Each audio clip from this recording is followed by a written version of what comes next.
Hey guys, it's Brett with Team KYGO, and we're here with Wesley with some spicy Zefra. Top 7 I got at seventh, Louisville yeah. Regional. All right. Starting with the Zefras, I had 3 Zefra. He's the best one because he's any of them. 3, I don't remember your name. Zefra. One of this guy because he's terrible. And then one of this, he's the one that pops face up. I didn't play any other ones because honestly, the only one you ever want to draw is Zefrath.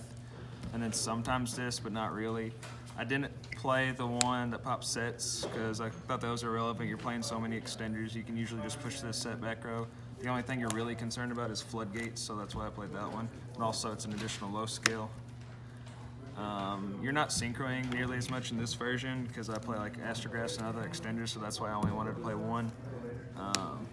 The only one I would consider playing is the one that's when it's summoned, you add a Zefra back to your hand to get around Master Roll 4, but I never really needed it. It would have made some games easier, but I never lost because I didn't have it. Those are the only Zefras.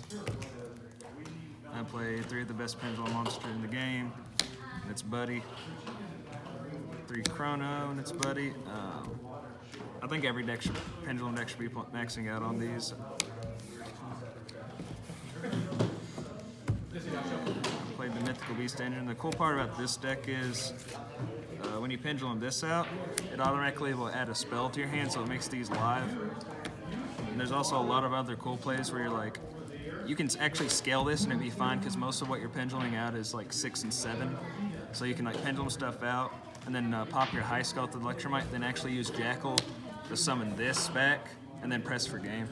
Because sometimes this deck has trouble pressing for damage. That's why I like these and the other extending engines because you can actually close the game out quicker.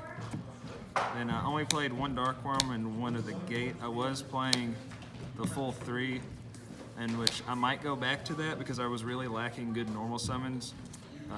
Ideally, you're opening like 2 extenders that don't use your normal summon to make Electromite, but a lot of times I was being forced to add one of these bad guys instead of like an extra Zefra Nui, just a normal to make the Electromite, but this was fine. And then 1 Destrudo, there's a lot of combos with it, you'll see in the extra deck. And then for hand traps, I only made 2 Ash and 2 Ogre. I see a lot of people like maxing out and playing Gammas, but I don't know how you can play like a 9-round tournament and just not break with that card. You need at least 3 combo cards, and you're also playing the Zefra traps. So I don't know how you're getting away with playing like 10 hand traps and then the bricks that go along with the Astro and Chronograph and still having a playable hand. And what makes the deck good is you get to play 9 Rhodas for Zefrath, so you have 12 Zefraths in your deck. I also played this 1 Ravine for Destrudo and Darkworm, but this card honestly sucks. It was really good in the version I was playing before because I played 3 Darkworm, but since I cut it to 1, this was never good. I always sided it out. And then just getting to your extenders faster. And then for the traps, just 1 of each of the counter trap. I did not play the one that pops cards because 1, you're not making that play as much with the synchro in this to add the trap.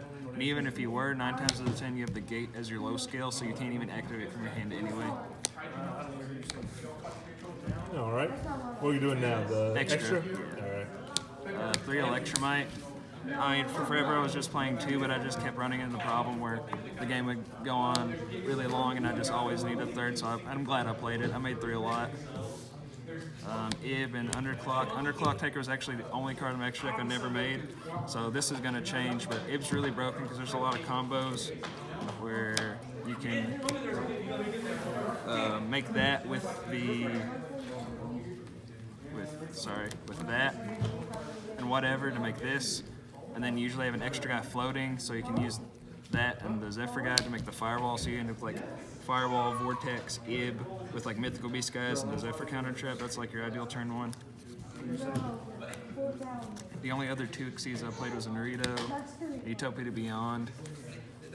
Usually only making this with Chronograph because unless you're like really afraid of evenly matched, that's the only time you would have this instead of the Mythical Beast guys. And this guy just kind of ignorantly goes for game. And the Synchros, Yowzy, Meteor Burst, Black Rose, and this. The only other Synchro I missed, I used to play Herald of Arclight, but these got the job done. This makes this there's just awkward plays where you're going for game, where you summon this, pop itself, summon the Yangzing from deck, and make another Lecture Might, get back the Astrograph, and attack for game. This was insane. Blew out Draco a lot with this and the Pendulum deck. And what's really cool with this and the Zefra Field spell, when you synchro with the Zefra, you can stack any monster. So you can make Black Rose Chainlink 1, the Field Spell Chainlink 2, and stack your deck, which I did my last round. And side deck. I did a 2-2 split on Kaijus and Sphere Mode just because, I don't have enough room. But I wanted to have both of them. This is just for Draco, this is just for Pendulum. Then I played the thirds each of the hand traps for when I'm going second. These probably could have been Drolls, but I didn't test enough with it, but these were fine. All right. And then I played 2 Twin, 2 Call by the Grave. This was really good. Your deck actually loses to Draw and Lockbird because you have a lot of spells that add spells that add other cards. So you literally cannot play through a draw unless you draw this. And then the Twin, even though I only played one Dark Worm, I was a sack and drew this with Dark Worm 3 times the other day. So that was really broke. And 2 Barrier and 3 Evenly. The reason I don't max on D-Barrier, because even though it is a blowout in the Pendulum games, you're already playing these, and you just want to ensure you don't want to brick. So I felt like maxing it, like having to see this wasn't as detrimental because you could already establish such a good board. This is just kind of the icing on the cake. Okay.